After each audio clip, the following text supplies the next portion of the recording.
ఎన్ని ఏళ్ళైనా తీయని జ్ఞాపకమే ఈ మానవ జీవన పయనంలో బాల్యం అద్భుతమే మన బాల్యం అద్భుతమే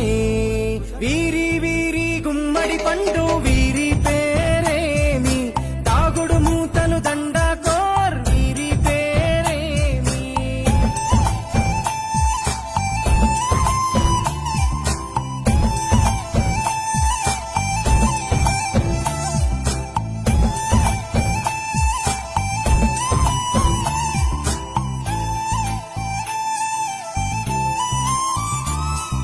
పంటలు పంచి దొంగను ఎంచి రేసాటాడితి మందరమే రేగడి మట్టిని ముద్దగా చేసి బొమ్మరిల్లే కట్టితిమే